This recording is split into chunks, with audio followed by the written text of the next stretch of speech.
Halo semuanya, jumpa lagi dengan saya Yoli Agnesia pada mata kuliah Matematika Dasar 2 pada minggu ke-12.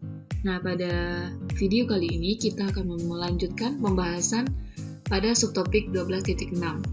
Oke, topik pembahasannya adalah mengenai aturan rantai ya. Di sini kita diharapkan dapat menggunakan aturan rantai untuk menentukan turunan fungsi komposisi antara fungsi dua peubah dengan fungsi vektor. Dan juga bisa menentukan turunan dari fungsi satu peubah yang diberikan secara implisit. Oke, kita bahas dulu aturan rantai versi pertama. Jadi sebenarnya kita di fungsi satu peubah itu udah belajar ya aturan rantai. Jadi kalau misalnya kita punya fungsi komposisi, ya kita melakukan kita mencari turunan itu dengan turunan rantai. Nah, di sini kita akan membahas aturan rantai apabila kita bertemu dengan fungsi dua peubah. Ya, jika diketahui x-nya itu adalah fungsi yang bergantung dalam t, y itu juga fungsi yang bergantung terhadap t.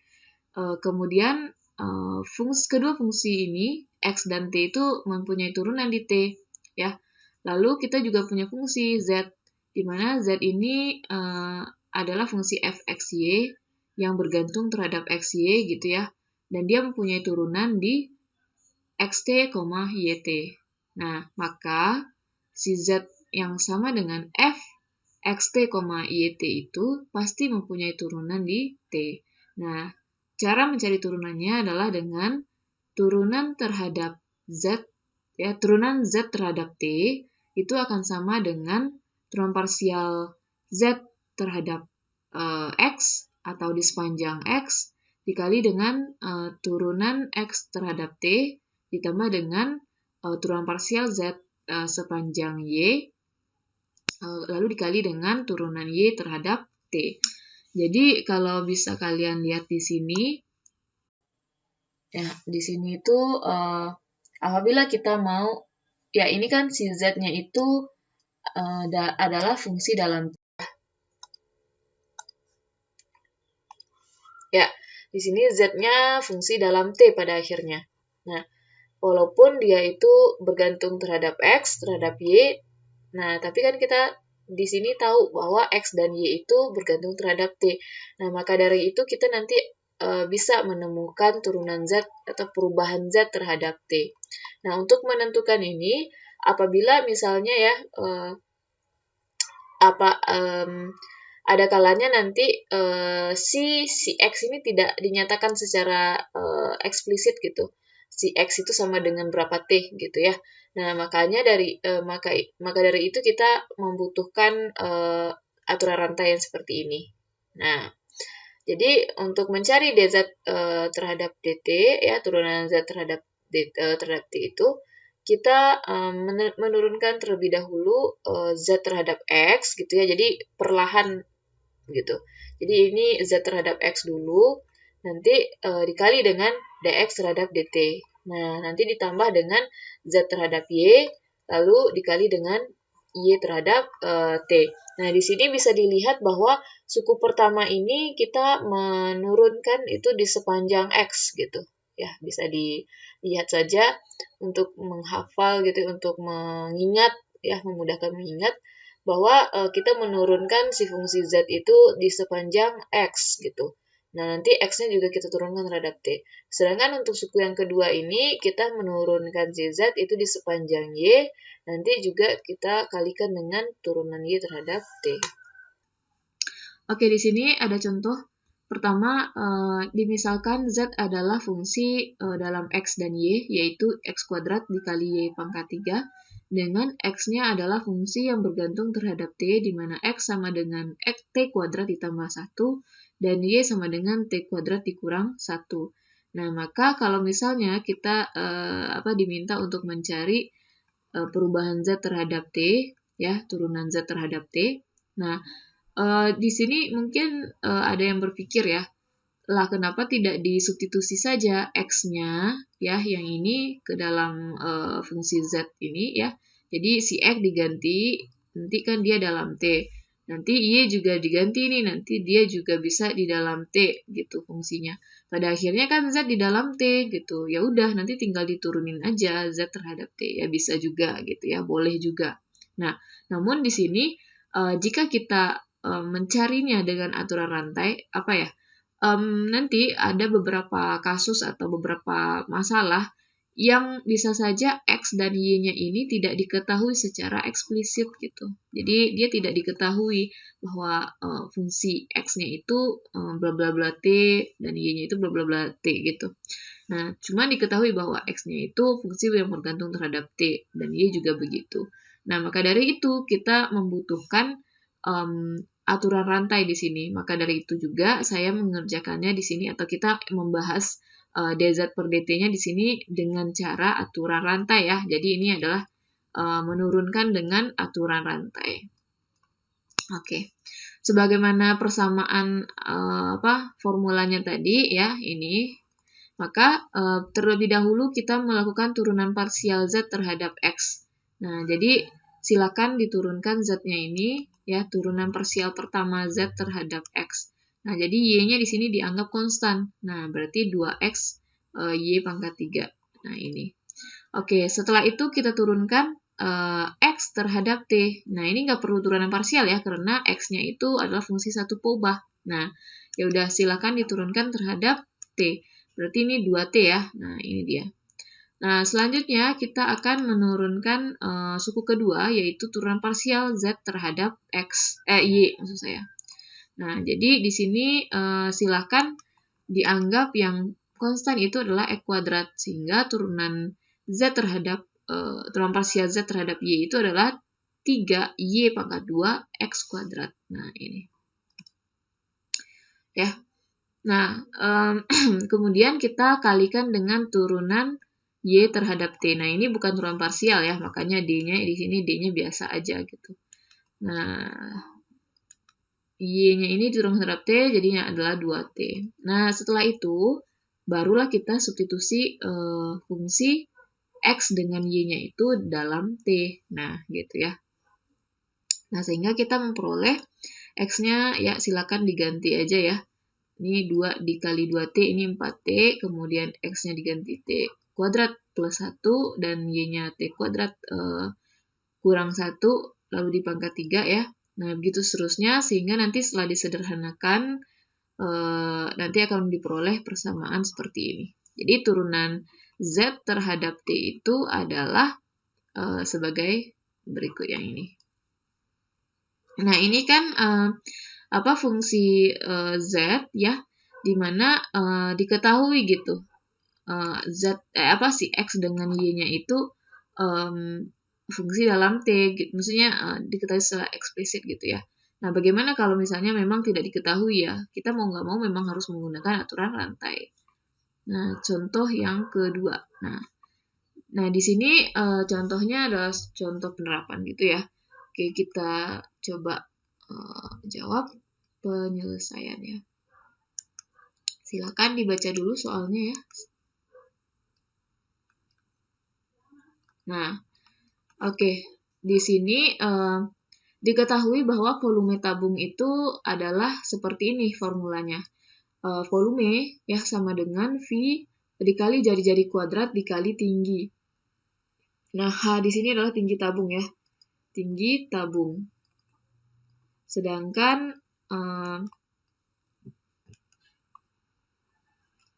R di sini adalah jari-jari tabung.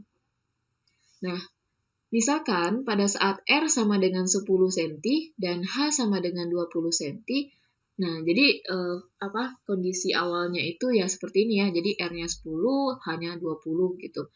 Nah, kemudian tabungnya itu mengembang dengan jari-jari bertambah 1 cm per jam, dan tingginya itu bertambah 0,5 cm per jam. Jadi di sini ibaratnya tabungnya itu anggaplah memuai gitu ya.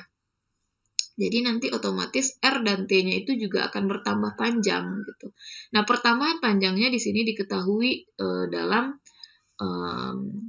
konstanta gitu. Nah, yang ditanyakan berapa laju pertambahan volume. Nah, di sini kita untuk lebih memudahkannya itu kita tulis dulu yang diketahui ya. Jadi yang diketahui di sini V-nya adalah VR kuadrat H, kemudian R-nya ukuran mula-mulanya gitu ya 10 cm dan H-nya itu 20 cm. Nah, kemudian yang pertambahan ini jangan lupa ya, pertambahan per waktu. Jadi perubahan per waktu itu sama saja. Nah, itu bisa kita tuliskan dalam D ya, tergantung ini perubahan apa. Nah, kalau di sini perubahan jari-jari ya berarti DR per, nah ini kan perubahan jari-jari dalam 1 jam ya, berarti per waktu. Berarti, nah ini, anggaplah T itu adalah waktu, DR per DT, jadi perubahan jari-jari per waktu gitu. Waktunya di sini jam, berarti per jam. Itu adalah 1 cm per jam gitu ya. Kemudian yang terakhir, tingginya bertambah 0,5 cm per jam. Jadi ini perubahan tinggi per waktu. Nah, oke, waktunya di sini juga jam, yaitu 0,5 cm per jam. Oke. Nah, yang ditanyakan apa? Yang ditanyakan adalah perubahan atau pertambahan volume per waktu pastinya ya. Nah, dV per dt-nya berapa? Oke. Nah, langkah pertama ya udah kita turunkan dulu nih si formula V-nya. Kita punya formula V-nya seperti ini. Ya, berarti kalau mau cari dV per dt ya. Nah, di sini R dengan H-nya ini adalah fungsi dalam T. Kenapa fungsi dalam T? Ya, karena dia berubah terhadap waktu. Jadi ada perubahan R dengan H-nya ini bergantung terhadap waktu gitu. Jadi maksudnya dia merupakan fungsi dalam waktu gitu. Ya udah, dengan demikian kita akan melakukan aturan rantai di sini untuk menurunkan dV terhadap dt-nya karena V-nya di sini tidak langsung sama dengan fungsi T gitu ya. Jadi dia adalah fungsi RH, namun H-nya ini R dan H-nya ini dalam T. Nah, sebagaimana rumus yang sebelumnya, ya, saya tuliskan dulu lah ya. Berarti di sini do V, ya, turunkan. Jadi, kita akan menurunkan di sepanjang R dulu di sini. Berarti do R, dr per dt, ditambah do V per do H, dh per dt. Ya udah, dari sini kita silakan turunkan masing-masing dari suku-suku ini. Nah, dV per dr ya udah turunkan ini terhadap RH-nya dianggap konstan. Ya, berarti ini adalah 2VRH gitu ya. Dikali, nah sekarang kita turunan R terhadap T. Nah, di sini kan nggak ada ya fungsi R dalam T-nya nggak ada, tapi kita tahu nih dia diketahui dalam konstanta. Nah, jadi udah diketahui secara langsung aja turunan R terhadap T itu. Nah, jadi di sini adalah 1 kita tulis. Ditambah, nah turunan parsial V terhadap H. Ya udah, ini di sini berarti R-nya dianggap konstan. Nah, berarti VR pangkat 2 dikali DH dt. Nah, DH dt-nya H-nya juga nggak tertulis, H-nya berapa T di sini. Nah, makanya ini kita memang pasti harus menggunakan aturan rantai ya. Nah, jadi kita langsung gunakan DH per dt yang diketahui, yaitu 0,5. Nah, dari sini kita dapat dV per dt-nya itu adalah 2VRH ditambah setengah ya, boleh ditulis setengah aja, VR kuadrat. Nah, di sini dia masih dalam bentuk fungsi R dan H gitu ya, dV per dt-nya. Nah, kita kan tadi punya ya berapa R dan H di kondisi awalnya. Nah, berarti kita akan mendapatkan perubahan perubahan volumenya per jam ya, karena di sini per jam waktunya itu bisa kita hitung berapa gitu. Jadi disubstitusi aja R dengan H-nya ini. R-nya 10 dikali H-nya adalah 20 ditambah setengah V dikali R-nya tadi 10 kuadrat. Nah, sehingga diperoleh di sini adalah 400 V ditambah 50 V sama dengan 450 V. Nah, V-nya ini silakan diganti 3,14 atau 22 per 7. Nah, 3,14 saja ya yang cocok. Cuman di sini silakan kalian hitung aja ya. dengan diganti V, tapi tanpa V ya ini dia. Jadi di sini ketika R-nya 10 hanya 20 lalu dia memuai. Nah, dengan pertambahan jari-jari 1 cm per jam dan tinggi 0,5 cm per jam, ternyata volumenya nanti akan bertambah 450 dikali V per jam, cm pangkat 3 per jam. Seperti itu kira-kira ya. Oke, kita lanjutkan. Sekarang ada aturan rantai versi kedua. Nah, yang di versi kedua ini bedanya dengan yang pertama. Kalau yang pertama X-nya tadi hanya bergantung kepada T ya. Kalau di sini X dan Y-nya itu juga merupakan fungsi dua peubah. Nah, kemudian diketahui di sini bahwa X dan Y-nya mempunyai turunan parsial di S, T. Nah, lalu kita punya fungsi Z di mana fungsinya itu dalam bergantung terhadap X dan Y, yang di mana X dan Y-nya bergantung kepada X dan T gitu ya. Nah, jadi di sini si Z atau Fx, Y itu juga punya turunan di X, S, T dan YS, T. Nah, maka dengan begitu si Z-nya itu juga akan mempunyai turunan di S, T. Nah, bagaimana cara mencari turunan Z terhadap S? Ya, ini artinya adalah turunan parsial Z terhadap S dan turunan parsial Z terhadap T. Jadi, kalau bisa kita tuliskan, dia itu fungsi komposisi ya. Jadi, misal kita punya di sini adalah kita punya 3 nih di sini. Nah, kita punya ST di sini, XY di sini. Nah, di sini itu adalah FZ lah misalnya. Jadi, dari sini ke sini, Jadi, si Z itu fungsi yang bergantung terhadap XY, atau saya salah ya, mungkin kebalik ya, gini mungkin. Itu tepatnya itu mungkin gini. ST, XY, nah di sini adalah Z. Jadi, daerah asal ST ini, ya, si XY ini merupakan fungsi dalam ST. Jadi, X sama dengan X, S, T, dan Y sama dengan Y, S, T. Nah, nanti yang si Y itu juga merupakan domain dari si Z. Nah, jadi dia gini. Nah, itu adalah Z sama dengan F, X, Y gitulah ya. Nah, jadi dengan demikian, ini kalau kita tarik dari S ke Z itu juga bisa kita tuliskan bahwa Z itu adalah fungsi dari X, S, T gitu. X dalam S, T dan Y juga S, T. Jadi pada akhirnya nanti si Z juga merupakan fungsi yang bergantung terhadap S dan T.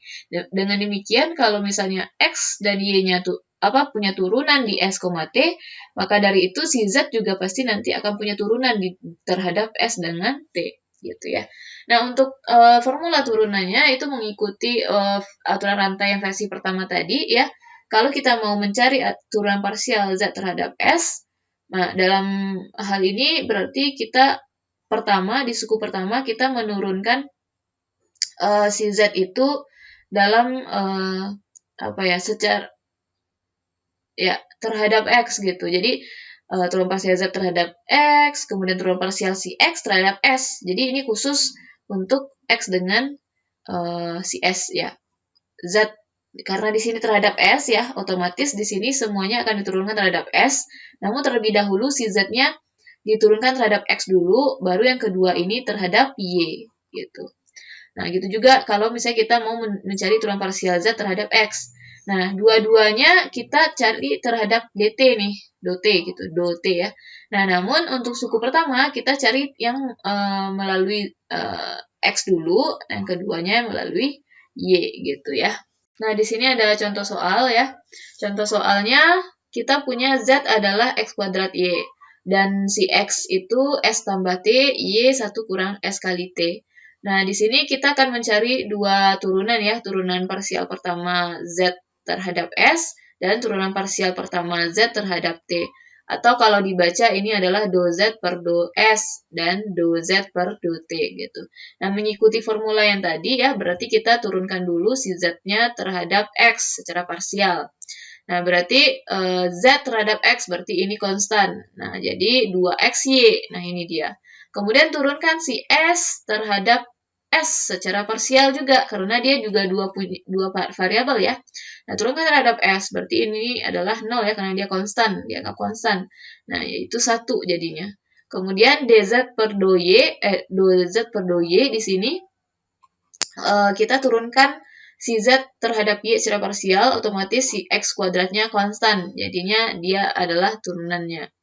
Kemudian do Y per do S-nya itu, nah di sini kita turunkan terhadap S, otomatis T-nya konstan, nah jadi negatif T jadinya.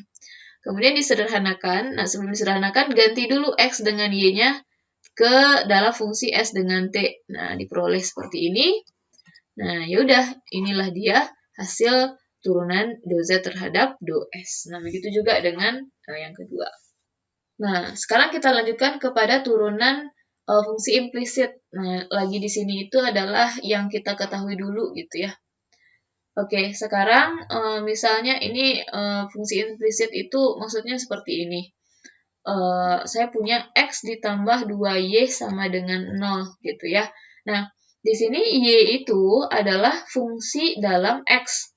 Fungsi atau fungsi yang bergantung terhadap X. Namun, di sini Y-nya nggak dituliskan berapa gitu. Maksudnya nggak dituliskan Y sama dengan 2X tambah 1. Nggak dituliskan. Jadi kita nggak tahu Y itu fungsi fixnya berapa. Makanya dia di sini disebut juga dengan fungsi implisit gitu ya. Jadi tidak tidak tersampaikan secara jelas gitu. Nah, maka dari itu kalau misalnya kita mau mencari do Y terhadap do X ya, karena dia bukan fungsi terhadap X atau fungsi dalam X, otomatis kita bisa ya cari dy terhadap dx-nya. Nah, untuk mencari ini kita juga bisa menentukannya dengan cara aturan rantai ya. Kalau dengan cara aturan implisit ya, jadi ada dua cara ya. Jadi di sini saya bahas cara pertama dulu. Kalau cara implisit, nah ini kan udah dipelajari ya di semester sebelumnya. Jadi di sini kita mau mencari do Y per do X-nya. Nah, ya udah berarti kita di sini menurunkan semua suku yang ada pada persamaan ini terhadap X. Nah, jadi ya udah berarti do X, dx gitu ya, ditambah 2 dikali do Y per dy per dx sama dengan 0. Nah, ya udah ini sederhana sekali, makanya simple ya. Dx per dx itu 1 ditambah 2 do Y per do X sama dengan 0. Nah, sehingga di sini diperoleh dy per dx-nya adalah negatif 1 per 2. Nah, ini kan sederhana ya. Jadi, maksudnya di sini ini dilakukan dengan cara implisit. Nah, turunan implisit namanya ya. Turunan implisit.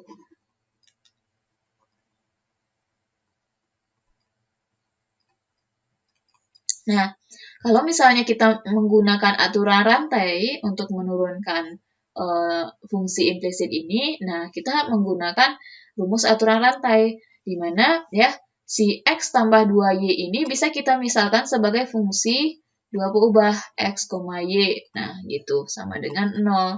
Nah, di sini kalau misalnya kita mau mencari turunan Y terhadap X gitu ya, ya udah kita turunkan ini df per do F per do X, kemudian karena F ini bergantung terhadap X, ya udah berarti dx per dx, ditambah do F per do Y, dikali dy per dx gitu. Jadi pertama si F ini turun parsialnya terhadap X, kemudian karena peubahnya X ada X, ya udah berarti X-nya diturunkan terhadap X dulu. Nah, suku kedua turunan parsial F terhadap Y dikali variabel yang keduanya. Turunan variabel kedua terhadap si X. Nah, dari sini kita bisa mencari si dy per dx ini sendiri gitu. Nah, dengan cara memindah luaskan ini ke sini ya, kemudian dibagi dengan ini. Nah, sehingga diperoleh seperti ini. Nah, ini adalah mencari dy per dx dengan cara aturan rantai gitu ya. Nah, sini ada, ini kan untuk yang dua peubah, atau sebenarnya ini satu peubah yang kita jadikan ke dalam dua peubah gitu. Nah, bagaimana nanti kalau misalnya kita punya fungsi dua peubah sebenarnya ya. Jadi nah, kita punya sebenarnya kan awalnya fxy sama dengan misalnya x kuadrat ditambah 2xy gitu. Nah, ini kan dimisalkan dengan z. Nah, ya. Nah, z-nya ini yang dinyatakan secara implisit. Nah, gitu ya. Kalau tadi kan itu si fungsi satu peubah sebenarnya, yang ini itu fungsi satu peubah sebenarnya. Ya, yaitu kita punyanya misalnya fx sama dengan sebenarnya saya nggak boleh pakai fx ini. Ya udahlah seperti ini. Nah, kalau ini mungkin lebih cocoknya menjadi seperti ini. Jadi kita punya si misalnya xy kuadrat ditambah x kuadrat y misalnya gitu ditambah z sama dengan 0. Nah, z di sini itu adalah fungsi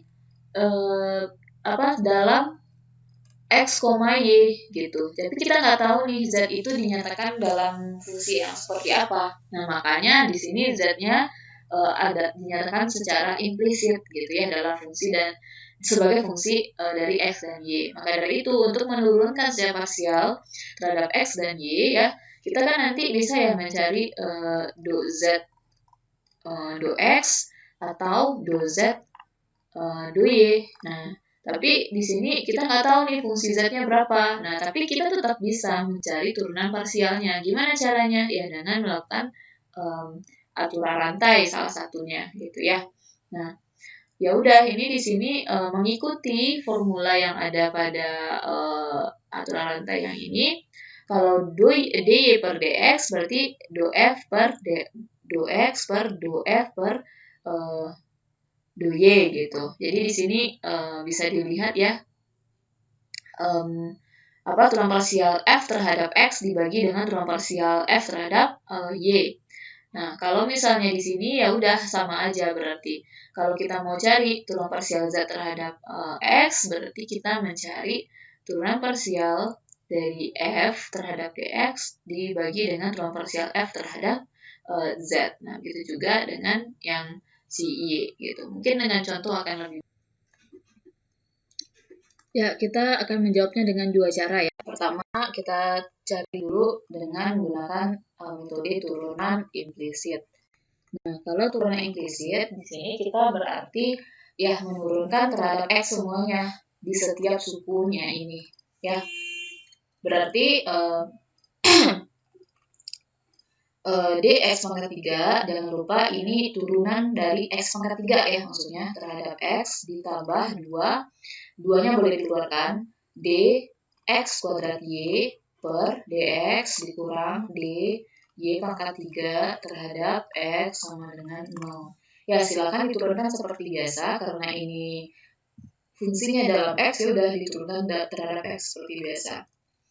Nah ini dianggap turunan bukan dianggap ya, jadi kita mengerjakan ini dengan aturan perkalian.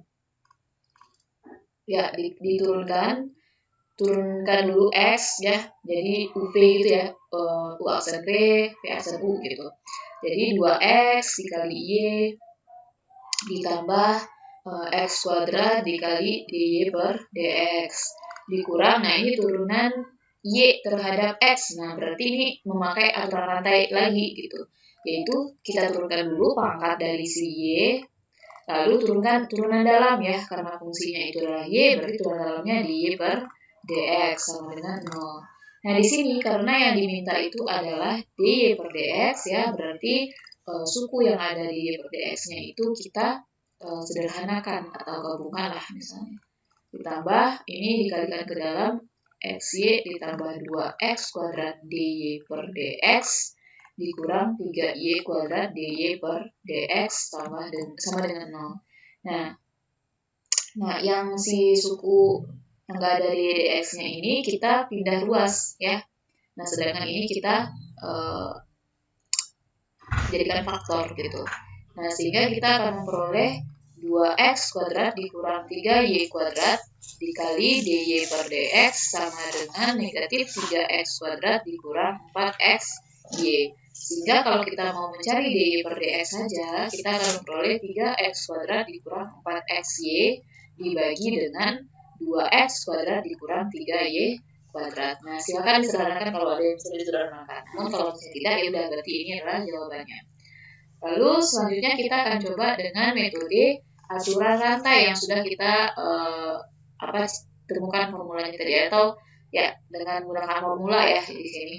Nah, kita tahu bahwa tadi dy per dx itu bisa dicari dengan negatif do f do x dibagi dengan do f do y gitu ya. Jadi pembagian negatif dari pembagian turunan parsial f terhadap x dengan turunan parsial f terhadap y. Jadi di sini si fungsi yang ini itu dianggap fungsi f ya, fx, y.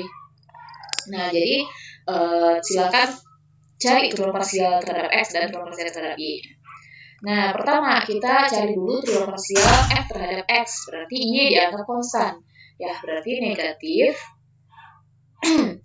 3x kuadrat ditambah 4xy dikurang, nah ini kan si y pangkat 3 ini dianggap konstan, berarti turunannya adalah 0, dibagi dengan, nah do f, do y, jadi turunan parsial f terhadap y, berarti di sini x dianggap konstan, berarti suku pertamanya turunannya 0 ya, 0 ditambah, nah ini berarti 2x kuadrat ya, 2x kuadrat dikurang 3y pangkat 2. Nah, jadi otomatis ini jawabannya adalah negatif x pangkat 2 dikurang 4xy per 2x kuadrat dikurang 3y kuadrat. Nah, bisa dilihat nih, jawabannya sama nih dengan menggunakan dua cara. Nah, jadi nanti kalau misalnya tergantung ya, nanti kalau misalnya dia minta aturan rantai ya kalian mencarinya dengan cara seperti ini. Kalau diminta dengan turunan implisit ya seperti ini. Namun kembali lagi kedua metode ini nanti akan diperlukan kalau ada kasus yang mungkin hanya bisa dilakukan dengan turunan implisit atau ya seperti itulah ya. Oke, kita lanjutkan soal yang kedua. Nah, di sini kita ada 3 variabel nih, jadi ini dianggap sebagai fungsi x, y, z. Nah, yang ditanya adalah turunan parsial z terhadap x dan turunan parsial z terhadap y. Nah, kita langsung aja ya menggunakan aturan rantai di sini. Aturan rantai. Nah, kita tahu bahwa do z per do x itu sama dengan negatif do f di turunan parsial f terhadap x ya dibagi dengan turunan parsial f terhadap z. Nah, jadi ini yang pertama ya kita cari. Nah, silakan dicari turunan parsial f terhadap x. Berarti semua variabel selain x itu dianggap konstan, baik itu z ataupun y. Nah, jadi untuk suku pertama itu turunannya adalah 3x pangkat 2. Nah, untuk suku kedua, karena dia dianggap konstan, berarti turunnya adalah 0. Nah, untuk suku ketiga, berarti YZ itu konstan. Jadi, turunan terhadap X-nya adalah dikurang YZ pangkat 3. Nah, lalu dibagi dengan, ini turunan parsial F terhadap Z. Berarti, selain Z itu dianggap konstan. Siapa aja yang selain X? Z maksudnya, yaitu X, Y, ya, X sama Y ya. Nah, jadi untuk suku pertama itu kita akan memperoleh turunannya 3x. Oke, sepertinya saya melakukan kesalahan ya. Untuk suku pertama pada turunan parsial f terhadap x itu harusnya kita turunannya adalah 6xz ya, 6xz. Sorry. 6xz. Oke, ya. Nanti ya baru untuk yang si turunan parsial f terhadap z barulah dia 3x kuadrat. Nah, ini juga 0, yang ini X, Y. Nah, dari sini kita temukan ya 6XZ ditambah YZ pangkat 3 per 3X kuadrat dikurang XY. Nah, jadi ini adalah 2Z per 2X. Nah, silakan nih untuk yang 2Z per 2Y. Silakan dicari ya masing-masing. Oke, mungkin hanya sekian saja pembahasan kita untuk aturan rantai. Nanti soal latihannya dikirim via grup ya. Terima kasih atas perhatiannya. Sampai jumpa di video selanjutnya.